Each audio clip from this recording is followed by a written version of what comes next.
This is the most important and crucial period of your lives, for what you do now and what you decide now at this age may well determine which way your life shall go.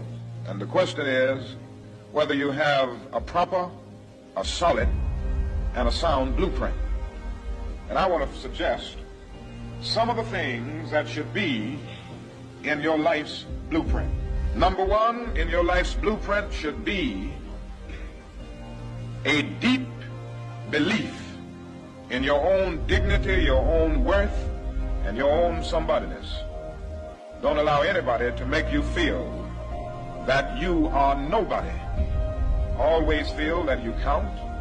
Always feel that you have worth. And always feel that your life has ultimate.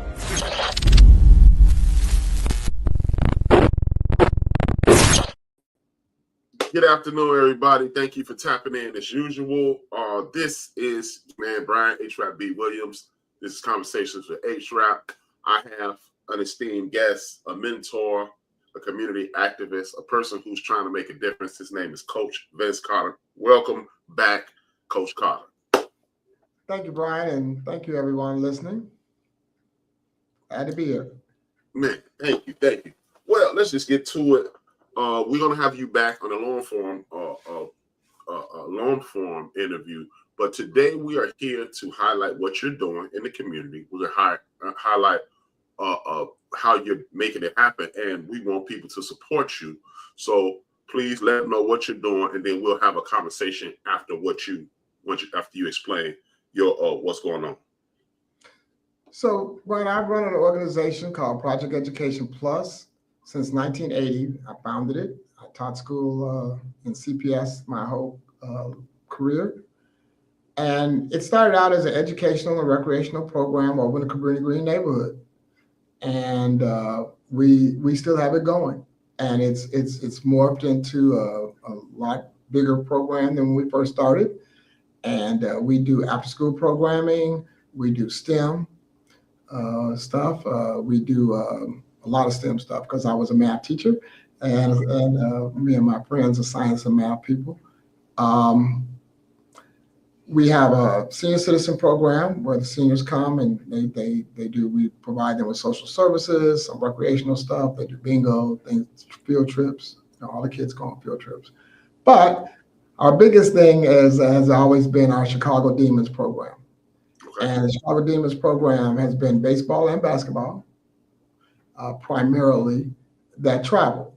So when I grew up, when I was young, I used to do a lot of traveling. And I won a few trips. Like I tell everybody, they don't believe me. I was actually at Super Bowl 7.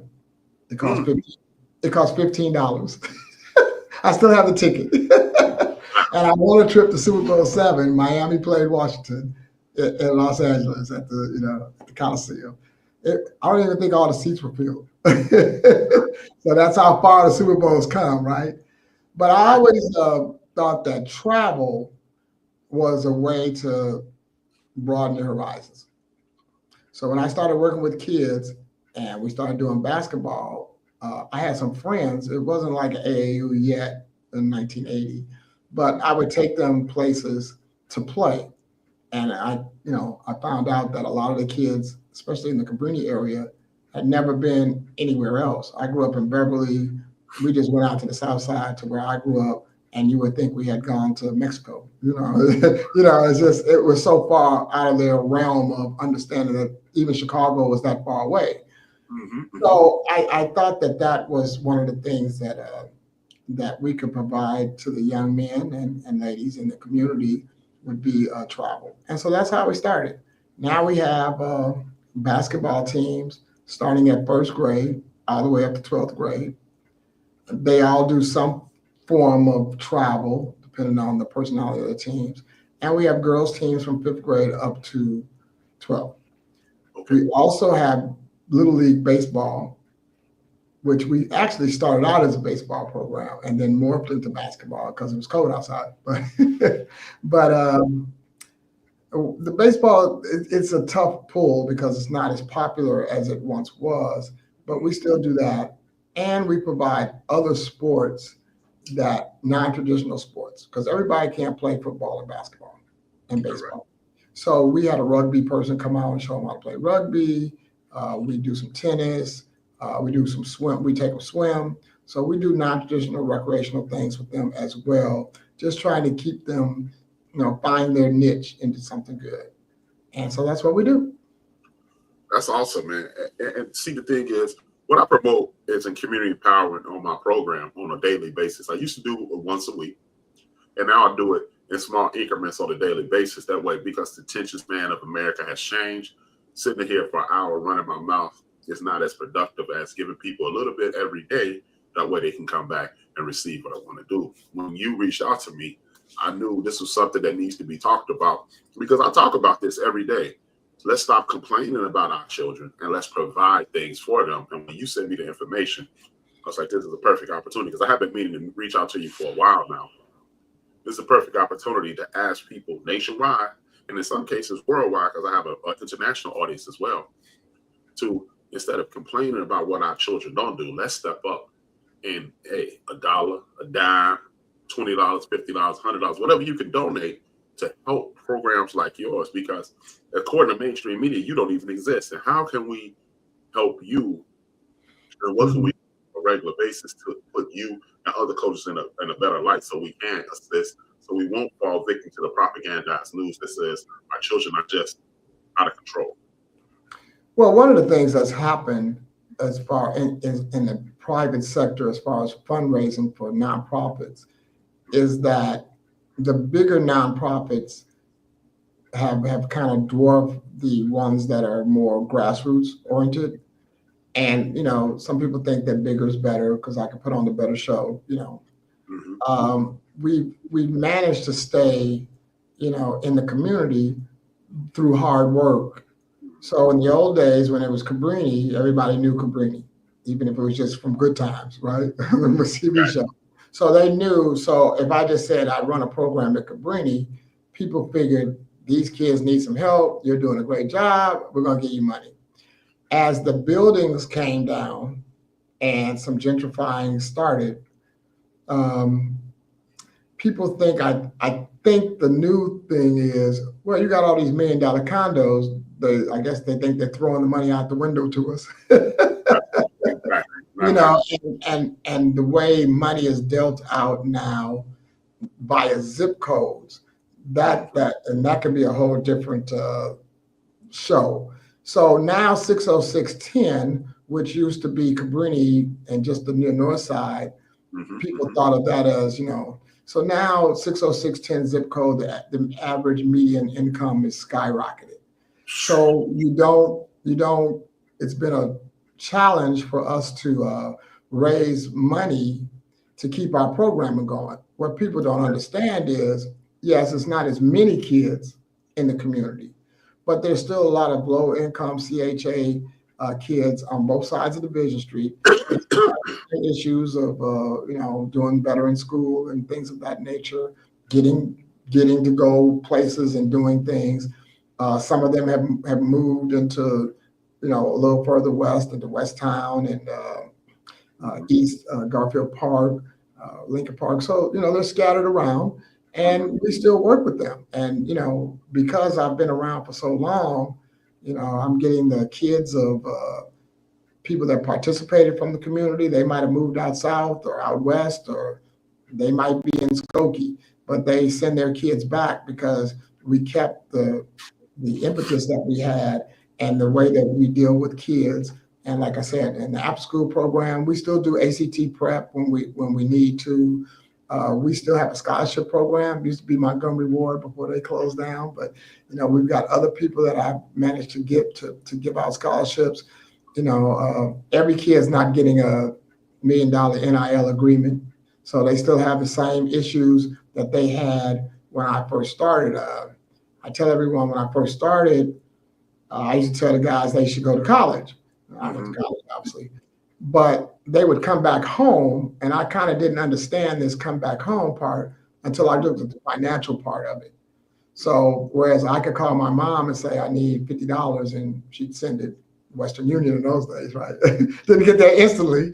But these kids didn't have so basic things like getting a pizza, or something. It was an issue. So that's when I kind of started putting a little bit more emphasis on why you're going to college, play a sport, maybe to play your tuition, you're really going to do other things. And so that's how we still do that.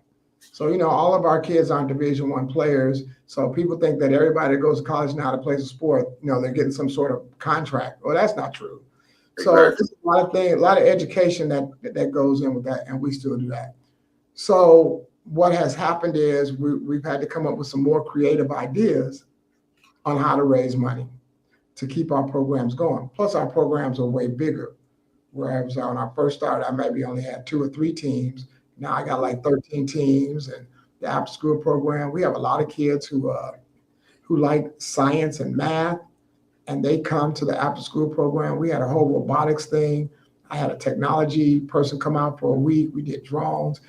We partnered up with the Tuskegee Next people. The kids got to go and fly an airplane. Oh, wow. I was wondering what that meant. So then after I saw how it worked, so there's kids who have pilot's license who don't have a driver's license. Wow. I know. And so they got on these planes. They had the little planes. They put the kids in the plane, and they got the little headsets on. And we went to the DeKalb airport, and and so the kids were even at like, so you said we were going to get in the plane. I said, no, I said you were going to fly the plane, just like they showed you. They got in this plane and they flew around. Oh man, it was fun. And we did a whole week of just aeronautics, and we got some drones, and they got to fly drones, and we did start out with paper airplanes and things of that nature. So those are the kids. Some of them do play sports, but some of them just want to be students, for lack of a better term. So we do all of that. And so fundraising has become, one of the parts that I'm trying to keep going, so that we can raise money. So I saw your comedy show thing. So one of the things that we're going to do on the 17th is a comedy show, and we've got some comedians that we knew, and they decided they would come out and put a show together. As you can see on there, Mike Sam and Johnny Wright, Curtis Alexander, and Brian D. And we have a young lady, Marche, who's putting it together for us. Okay. I happen to know from my teaching someone that owns one of the bar establishments down on Rush and Division. Okay. I just run down there and go to the game room anymore and Faces and other places, but those establishments are still there. And so he's actually suggested it to me. He said, I'm buying this new place. He had me come out, and I looked at it when they remodeled it first half. So this is really nice, and I don't drink, so I don't go out as much, like that. But I do like to dance. But they don't have those many establishments either. But anyway, so he said, have a fundraiser here. So we've been talking about it for over a year. Okay. And this is great because he's letting me have the place on a Friday night. He's not charging us anything. He's going to give me a percentage of the bar that night. And so this will be a great fundraiser. I was trying to sell 400 tickets. He's got a capacity of 400. Just are everywhere and take donations. And, a lot of my guys have moved away, and, because wherever they went to college, they just stayed there in that town because they met somebody and got married or whatever. Or they just like the smaller town atmosphere kind of grew on them and they stayed there. So, I'm just trying to collect as much money as we can to get the basketball and the baseball season started up with. And so that's next Friday night. Next Friday night. And what kinds of comedians are these? Are they going to be blue, as they say, blue, or more family oriented? So it's funny you say that. So we talked about that. So I did a comedy show once before, and a lot of people, it wasn't super well attended. And I think what has happened is that people think if you go to the comedy show, the comedian's going to talk about you. So So, and you know me. So I tell, and I was like this when I was a teacher. I was the teacher that didn't mind making a fool of themselves in front of the Okay. kids so they could be happy. Christmas time, we put, we'd have shows and stuff. Halloween, I dress up and I'd scare the little kids and stuff like that. I didn't mind doing stuff like that. So I'm still kind of like that. Even I can't. I need a stunt man now, but at my age, but I still, So that doesn't bother me as much. But I do see that as a marketing standpoint. So these are comedians. They're gonna, some of them are new, up and coming, which is fine. Okay. I work with up and coming athletes. I figure Exactly. I didn't go get Chris Rock or anybody like that, but and so I think that one of the, they're new in the community, so we're gonna all work together at this, and we'll see how this works out. So just so you know, and I don't tell everybody this, I haven't told. I don't know. Did you ever watch the TV show Girlfriends? Yeah, most definitely. So the guy that's in Girlfriends, William. Yep. Yeah. That's my brother. Did not know that. I know because did not know that. A few years ago, he came to town and he came to one of my scholarship banquets, and people started whispering to me, "Isn't that the guy that played in Girl?" I said, "Yeah, that's your brother." "Yeah, why you never told us that?" "Well, I'm supposed to run around and." My brother. Yeah. They live in Los Angeles. My sister works for UCLA Medical. So I keep telling everybody I'm going to move to. I kept saying when I retired I was going to move to Los Angeles, but every time I try that, they lock my leg to the chair. But so comedy, like I said, has been one of my things. So we're gonna just try to do this and see how it works out. You always got to try something. They say you got to do something 3 times in order to see if it works or not. Exactly, and that's where they can say, if any event that you are outside of Chicago, you want to donate, you can use PayPal to go Project Education Plus. PayPal Project Education Plus. Please, please, please, please. We need as many donations as possible. As we've been here, we're talking before the show. I said, a lot of people complain that we don't support each other, which is in my opinion, it's a false narrative, because they're, the fact that we know who your brother is, the fact that we know who Tyler Perry is, we know all these people. We just don't have things in front of us to support. Here's something in front of you to support. I really need the people who support me to support him, because I moved into that neighborhood the year that he started. And I do remember I was part of a program on the west side of Chicago where I came from. And I remember seeing those gold demon jackets all over the neighborhood, thinking, maybe I need to quit my team because we don't have those jackets, So it was a thing. To be a demon was a thing. And it's beautiful 44 years later, 45 years later now, to still have it going. That means, guess what, people? We do support each other. As he stated, he has people who are previous players still sending their children back, former people from the neighborhood still sending their children back. This destroys that narrative of crabs in a barrel and all this nonsense that we allow people to create our narratives. Those are not true. Coach Carter right here, before I ever laid eyes on this gentleman, I knew his name, just because I would walk through the neighborhood and people like Ernest Mackey, Ron Lockett, they would be like Ernest Johnson. They would be like, "Hey man, we got to go." I'm like, "Where y'all going?" "Practice." And I'm like, and hey, Jimmy, God rest his soul, my coach Jimmy Field almost lost me to you a couple times, because I'm like, hey, when I get on the west side, hey man, when we gonna get some jackets, man?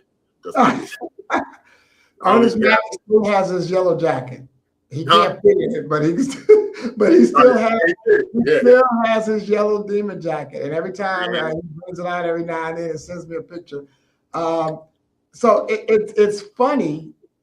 It's funny about the jacket thing. I didn't think it was that big a deal, but as I talk to people like yourself, people, they say that, because we had other jackets too, but that gold jacket with the hood seemed to be the one that just sold at the schools, every place. And I used to fuss at them about letting the girls wear the jackets. Oh yeah, you want to stop when I coached at Von Steuben, we got nice stuff. We became Nike. Nike school, and I used to fuss at them about, when somebody gives you something, you're supposed to feel pride. You don't give it away to somebody else. It's hilarious. I got a funny story. You got a minute? I got a funny story. I got time, man. We got time. This is my So a program. lot of my kids went to Sullivan High School. Okay. They decided to go up because they played football, because we had the junior band football program at that time when Jane Byrne was in the community. And so they would go to Sullivan because they had a really good football program. And so one of my Zardell Warfield, I don't know if you remember him. He grew up, he's a little young, just a little bit younger, but he's that age. Somebody stole his jacket. So at that time, I was living up on the north side at 40 on Wilson and Clarendon at the Twin Towers, as they call them. They're still there. They still call them that. 48. Yeah. So we're driving. I'm driving. I went to the McDonald's over there, and I'm driving down the street. I see this boy that I know obviously is not Zardell with the jacket on. So I didn't want to confront him myself. So I saw a police car. I said, listen, that boy down there has a jacket that was stolen from one of my players. I didn't really want to confront him. I live over in the Twin Towers. They said, no problem. They'll take care of it. They get the kid in the car. They drive around to the front of the Twin Towers because, you know, it's got like a little drive. Yeah. So he says, is this your jacket? He says he plays for the Demons. So I look in the window and I stick my head in. I'm like, so you play for the Demons? He was like, yeah. I said, well, who's the coach? Coach Carter. Whoa. Not knowing that I'm Coach Carter. I'm like, okay, what does Coach Carter look like?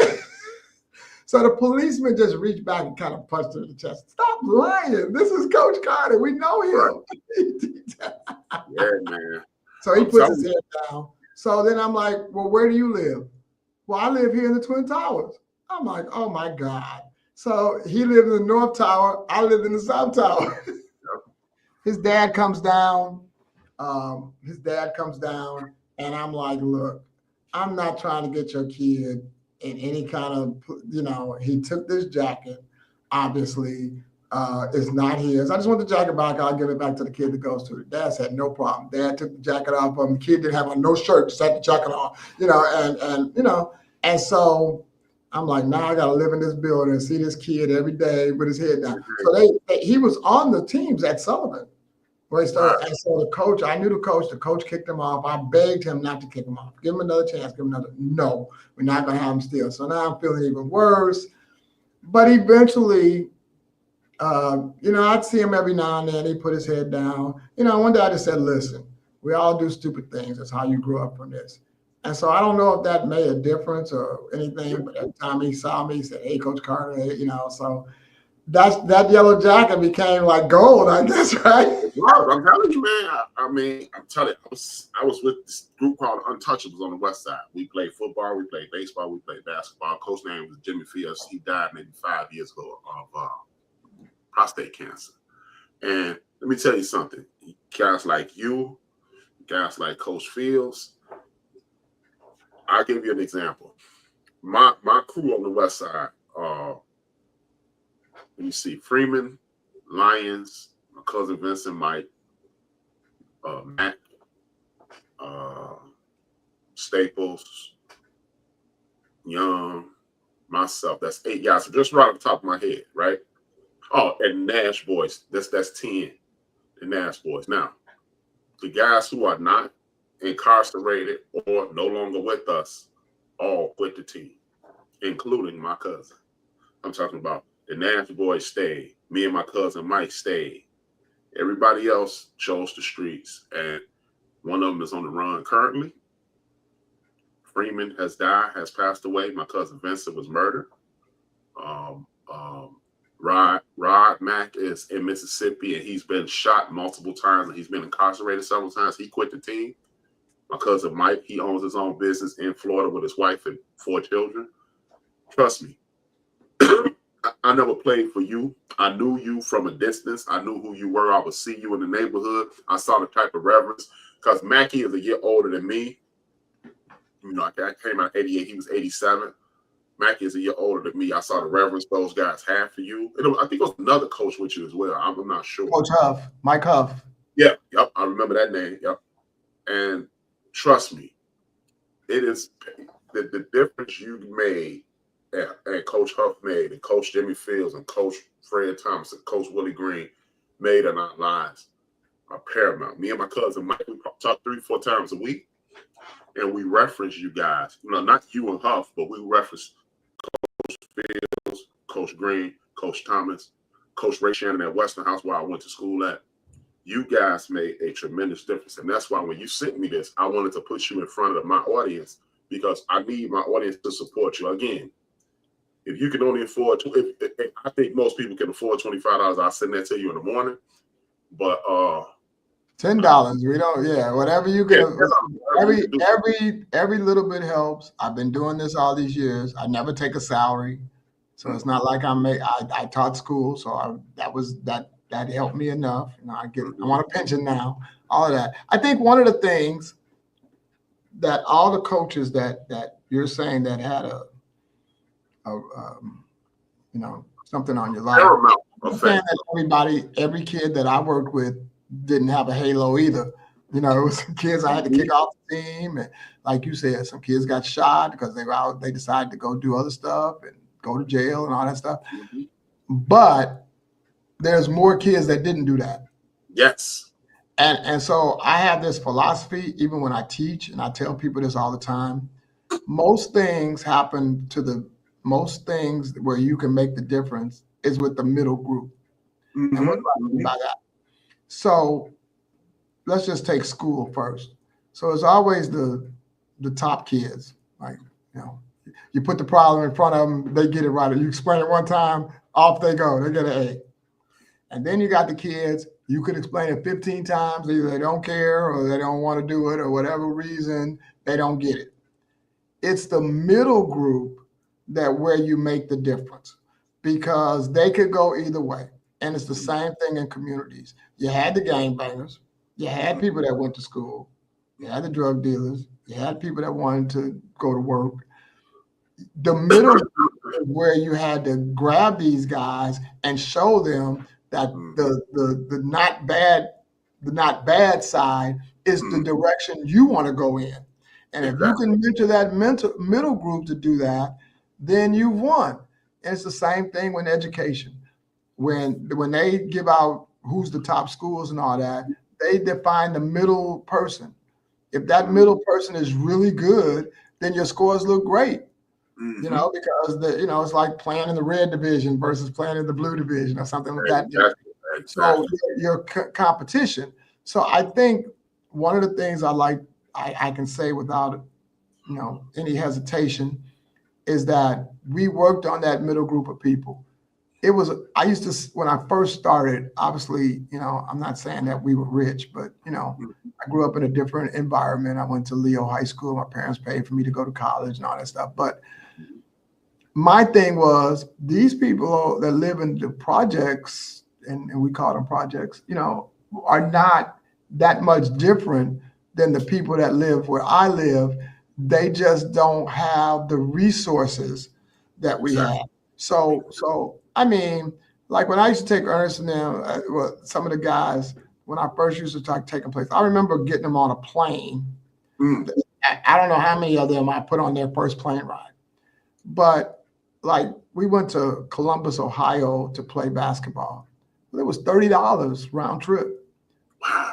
So the 10 of us got on the plane. I paid the $300 myself, but the experience of actually being on a plane, I took them to Disney. We took them to Disney World, and it's so funny because a couple of them still tell this story, and they did some stupid stuff. They did some stupid stuff, at Disney World, and I looked at them and I yelled. I was like, how could you just mess up the happiest place in America? And so those kids who are now 50 years old, they always come back and tell that story. I said, of all the things you say, oh no, we remember the other stuff, but that just made our day.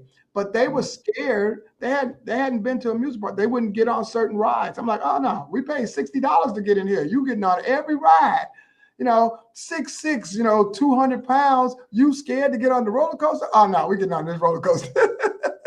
And so I think a lot of times we think that because you come from a rough environment, you're rough and tough. And you really, you just needed somebody to say, it's okay to be the nerd. It's okay to do your work and play basketball, play sports. You don't have to come back home and hang out on the corner and do all that stuff. And I think that that's one of the things that we were able to provide some of the kids in the community. You know, it's funny. We used to play places on the weekend, like you said, go play. Even if we just went to Columbus Park, played them on the weekend. It was a couple of weekends. I had a parent call me once to say, is something wrong? Did Tadero Pratt? Did Tadero do something wrong? I'm like, what do you mean? Well, he's home this weekend. I said, yeah, we took a weekend off. No, I had something to do. So I made a joke with it. I said, well, if you just need to do something, I can babysit. Now, he's like a junior in high school, right? I can babysit. He can come over. Next thing I know, I hear the doorbell ring. He done came all the way to my house. I'm like, what are you doing here? My mother said that I had to come over here. Yeah. I'm telling you, hey, Coach, I'm telling you, man, the impact that you guys have on us. I'm telling you, me and my cousin Mike, if we talk, it's 7 days in a week. We talk 4 days at a minimum, and Jimmy Fields comes up 3 of those days because it's not the trips that we went on. It's not the games that we won. It's not because I don't even have those trophies. And my mother passed away in 10. My son used to look at my trophies when he was a little boy. I don't even know what those trophies are. But as you were talking about that, I remember when the Dallas, look, show you how long ago this was. When the Dallas Cowboys finally fell off mid-'80s, Jimmy Fields was a major Cowboy fan. And I was like, hey, man, you should just be a Raider fan like me. Right. He was like, no. He said, it's about loyalty. If this is your team, they're your team, good, bad, or indifferent. And it stuck. Another thing, I remember the 1986 NBA draft. We were watching. Huh? I said, I'm still a Bears fan. Go ahead. See? The 86 draft. And they were making this big deal about Chris Washburn and Chris Mullin. I lived on the north side at this time, but I just didn't want to let the west side go. And we were at his house watching the draft. Now we were at the field house at Gladstone Elementary watching the draft and making this big deal about Chris Washburn and Chris Mullin being friends. And I was like, yeah, right. A black guy and a white guy being friends. And he was like, no. And he explained it to me, and it made me a different human being. And the opportunities like you spoke of. In the neighborhood that you had control of with the teams, you had boxing, we had Little League Baseball, we had there's no boxing on the west side. You talking about tech, there's no tech on the west side. It was just it was a totally different world from the west side. So I remember when I was 10, we moved to the north side, and I was disappointed. I'm from the west. I don't want to leave my people. And then I started getting these other opportunities, seeing Mr. White and being a Boy Scout and all this stuff. And it was like, and you're right, man. And again, I look back. I really started focusing on my own community, the north side of Chicago, Old Town, Cabrini Green. And looking back now, that's right, 83, coming out of 7th grade, I was coming out of 7th grade. And that's when I started hanging in my neighborhood now. I'm like, okay, I've been over here all this time. I need to hang out more. I'm tired of catching the bus all the way over there and catching the bus all the way back. So now I'm getting all these opportunities. And my friends on the west side, now all of a sudden, guess what? I went from being regular old Brian to being the rich kid. Like, I'm not going to make no more money. But how you in the Boy Scouts? I'm like, I went downstairs. And it was like night and day, man. And you're right, man. It was guys like you, guys like Jimmy Fields. Man, y'all, I'm telling you, man, I can't thank you. Were never my coach, but I can't thank you enough. I cannot thank you enough. And I also want to, if you may know him already, you know Coach Mike Maiden on the south side of Chicago? Coach Mike. Mike Maiden. Well, Coach Maiden was a baseball coach. He used to be a scout for the Reds. He does the podcast as well. And he's heavy in the baseball. And he has a lot of connections. I want to connect you with him as well. Okay. Because you guys going to take us to Japan at one point for baseball. So I want you guys to hook up because we have to save our children while they're young because So one of the and just so your viewers know, I think one of the newer quote issues, sort of, and you hit it on, you just kind of touched on it, is the kids are not mobile. Mm-hmm. So it's not. I think the idea that you're going to have the same opportunities in every neighborhood is just not practical. Mm-hmm. Mm-hmm. So I see, I mean, as you can see, as it's gotten, so the top kids, you know, if you're 6'10" Mm-hmm. and you can play basketball, somebody will come pick you up. Mm-hmm. Every You know time. what I'm saying, right? Every day, and make sure you eat and get back home, right? Um, but again, that middle group, maybe you're Mm-hmm. just developing, you just like it. They're not going to go and get on the bus.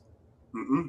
And I had it, you know, and I used to fuss with the parents a little bit about letting the kids get on the train. Just get Mm-hmm. on the train. Like if we were playing at we're going to Sox Park. We're going to get on this train at Division and go. But then we had a kid shot on the bus on the train way back, and so the mom was like, "I'm just not letting him get on public transportation anymore," and I Mm-hmm. understood that. And Exactly. so whereas I used to, oh, you got to let them grow up and blah blah blah, I couldn't say that with her. You know what I mean? And so things were changing. So I told my coaches, I said, well, you know, I get it when they want to get picked up. I'm not, you know, I'm gonna let you use your judgment, but we're not going to fuss with the parent if they say they can't get on the public transportation. You know, Exactly. we're just not going to do that. And so, you know, I think programs that last the longest are the ones that are able to adapt Mm-hmm. to everything that's going on. So, Mm-hmm. um, you know, I mean, a lot of things have changed. I mean, you mentioned the coach.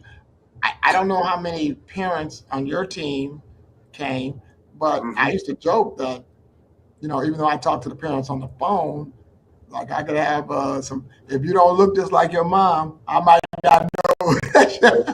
I might not know. Wait a minute, you got to be so-and-so's mom because you all look just alike. But you know what I'm saying? Yeah. I might, even now, and I'm not saying that as a negative to the parents. They got to work and stuff. But the parents make sure the kids get to where we need to go. And I tell them, Exactly. I said, and so the coaches are like, well, they didn't want to come to practice. They didn't want to do this. I said, yeah, I get that. I said, but I bet when we get on this plane to go to Vegas and play, I bet nobody doesn't get to the airport. It's amazing how we can always figure out a way to get to that airport on time. Mm. And so we laugh about that. But I get it. Yeah. You know, and so I think it's important that programs, not just my program, but other programs, it's a diversity in programming. Mm-hmm. I think that's important. You know, I think a lot of times we can't just throw money at sports. You know, oh, they had some bad things going in the neighborhood. Let's have a basketball tournament. Well, everybody doesn't play basketball. So Exactly. that might stop whatever was going on outside while that basketball thing is going on. But that's really not getting to the issue that there's other kids that are maybe looking out their window or something, have nothing to do, Mm-hmm. and they're just and the other thing is we need to, and I try to do this. We need to also, and I use the word glorify. You know, we need to glorify other people. Like if you're like you have your own this program here. We need other kids to think that they could do that. See you doing it. Exactly. It's not just the people that come on and I mean those people are gonna always get a lot of publicity. Like, you know, I've got a couple of players that just graduated, like TJ Shannon, who just got drafted by Minnesota. He played with us. Mm-hmm. You know, where I know his mom. You know, I don't, and you know me, I don't make a big deal. I'm not saying that because he played with us, he went to the league. I don't do stuff like that. But you know, and it's like another couple of guys that are in the G League now and stuff. And then because of my stature with the public league, it's like all the kids that played basketball in the public league knew me or know me, or the coaches played for me or whatever. So, you know, I keep that you know, that connection. Exactly. But those kids get a lot of publicity. But I also keep them, you know, in tight with guys that are now working, you know, at some company. You know, they own their own company, or they own their own truck a lot of the guys that you just mentioned, some of them have their own businesses, where you would think that, hey, where'd that come from? But someplace in there, they figured out how to run, a business. I'm on the CHA board here for the redevelopment of Cabrini. They taught me being on this board. And I'm looking at some of the ex-players, and they own their own like construction company. And they, I'm trying to help them figure out how they can, be a part of the minority-based construction thing. Okay. There's just not enough people doing that with them. So they come to me for things, and I'm like, I know absolutely nothing about construction. I can measure things with a ruler because I'm a math teacher. But what I try to do is get them other people that I know, and then that's how you make the link. I don't think that the Black community does that enough. We don't. I don't think, and I'm gonna say this, and I think also that you have to have, just like you said about the North Side, and the Chris Mullins thing, you have to have multiple people. There might not be a Black person that I know that can help you with the medical field. I got to go get somebody else that I know.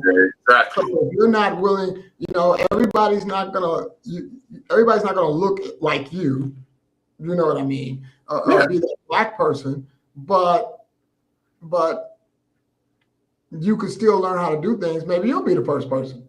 Like what we did a whole thing on coding and engineering on spring break. So somebody knew these Black engineers. They started their own company. And so they came out. And so they was like, oh man, this is great. We get to come out and see the Black. So I put it out there. So it's kind of funny. I put it out there about the Black engineers are going to come. We're going to have an engineering week and blah, blah, blah. Okay. Feed you and all that stuff. So not only did the Black kids come, but the white kids in the neighborhood, they came too. Black kids. And so it wasn't like, oh, you're having the Black engineers, it's only for Black people. No, everybody came because, it's just, you got to learn from everybody. But the fact that the Black kids saw like Black guys that were into engineering, they can go back to school. They're not going to feel like they're trying to do it all. They're doing all the heavy lifting by themselves. Exactly. So that's where we need, a little bit more guidance, I think, from people. And like I said, some people can just donate money. That helps. Some people can donate time. That helps. Everything you do, some people just donate advice. And all of that helps. And I try to take everybody who wants to help and put them into a situation where they're going to help these kids do the next thing. Exactly, man. I have a guy up in the neighborhood. I know him. People say, you like that kind of music? Well, I don't know if I like all the songs, but I know who Polo G is. Yeah, right. I know who he is. Right. I'm supporting the fact that he's doing something. Right. That's all you need. And like I was about to say, I have a friend who from the neighborhood who was a high-ranking officer in the CIA. I'm gonna have him on soon and let him know that you don't have to be an A student to get in the CIA. You don't have to be an A student to get in the FBI. You can get these positions. And before, I want to acknowledge everybody that's in the chat room. Thank you for coming in. And as you see on the screen, Project Education Plus.